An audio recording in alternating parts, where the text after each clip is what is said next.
திருவள்ளூர் மாவட்டத்தில் 7ஆம் வகுப்பு மாணவன். ஆமாம், மோகித் ரொம்ப ஒரு வேதனைக்குரிய செய்தி. ஒரு இடி மாதிரி நினச்சி இறங்குச்சு. வந்ததுலேருந்து ஒரு 3 முறை தமிழ்நாட்டு முதலமைச்சர் தொலைபேசியில் தொடர்பு பண்ணிட்டார்.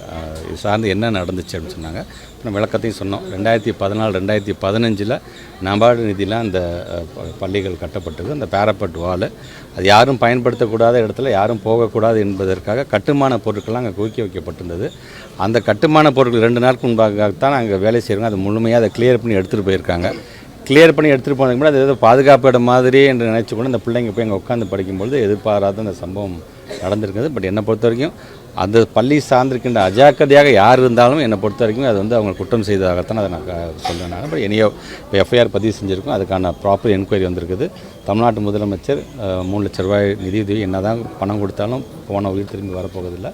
ஸோ அவங்க என்னென்ன கோரிக்கைலாம் வைக்கின்றார்களோ அது நம்முடைய தமிழ்நாட்டு முதலமைச்சரை கொண்டு சென்று அதை சரி செய்து தர வேண்டியது எங்களுடைய கடமை. அதே நேரத்தில் அந்த பையனுக்கு இன்னொரு சகோதரர் இருக்கிறதாக கூட சொல்லியிருக்காங்க. கலெக்டர் ஆஃபீஸில் நான் கூப்பிட்டு சொல்லியிருக்கேன். அந்த சகோதரருக்கு என்ன தேவையோ கல்வி சார்ந்து நம்ம என்னென்ன உதவி செய்ய வேண்டுமோ அதை முழுமையாக செய்த வேண்டும். முழுமையாக அந்த குடும்பத்திற்கு பக்கபலமாக நாம் இருந்திட வேண்டும் என்பதை தான் இந்த நேரத்தில் நான் தெரிவிக்க நான் கடமைப்பட்டேன். இப்போ ஸ்ரீரங்கம் மாநகராட்சி பள்ளி ஒன்று அம்மாமண்டபத்தில் ரங்கநாதர் மெட்ரிகுலேஷன் இது 8ஆம் வகுப்பு வரைக்கும் மாணவர்கள் இருக்காங்க. அவங்களுக்கு விளையாட்டு மைதானம் அங்கே இல்லை.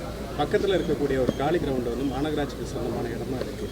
அதை கேட்டு ரொம்ப வருஷமாக அவங்க கேட்டுட்டு இருக்காங்க சார். ஆனால் முறையான அனுமதி அவங்களுக்கு கிடைக்காம ஒரு தடையிலேயே இருந்துருக்கு. அந்த மாணவர்களுக்கு நான் கண்டிப்பாக வந்து நான் அந்த கார்பரேஷன் நீங்கள் சொன்ன விஷயம் ரொம்ப ரொம்ப முக்கியமானது. ஏன்னா தமிழ்நாட்டோட துணை முதலமைச்சர் பீயிங் ஒரு ஸ்போர்ட்ஸ் மினிஸ்டராக இருக்கனால விளையாட்டுக்கு எவ்வளோ முக்கியத்துவம் தராருன்னு பார்க்குறோம். நம்ம நீங்கள் சொல்கிற மாதிரி அந்த இடம் சார்ந்து கார்பரேஷன் இருந்துச்சுன்னா நானே இப்போவே நான் உடனடியாக நம்ம கார்பரேஷன் கமிஷனர்கிட்ட பேசி அதுக்கு ஏதாச்சும் ஒரு வழிவகை செய்வதற்கு என்னென்ன செய்ய முடியும் அதை கண்டிப்பாக செய்வேன். பிள்ளைங்களை பொறுத்த வரைக்கும் விளையாட்டு நேரத்தில் விளையாடணும், படிக்கிற நேரத்தில் படிக்கணும்னு நினைக்கக்கூடியது தான் நாங்கள். திருவள்ளூரில் இருக்க மாவட்ட அதிகாரிகள்கிட்டையும் மக்கள் பிரதிநிதிகள்கிட்டையும் பேசுகிறீங்க. நேரத்துலேருந்து நாங்கள் தொடர்ந்து நம்முடைய கலெக்டர் சார் பிரதாப் ஐஏஎஸ் அவர்கிட்ட பேசியிருக்கோம். அதனுடைய சட்டமன்ற உறுப்பினராக இருக்கக்கூடிய அண்ணன் திருத்தணி சந்திரன் அவர்கள்ட்ட நாங்கள் பேசியிருக்கோம்.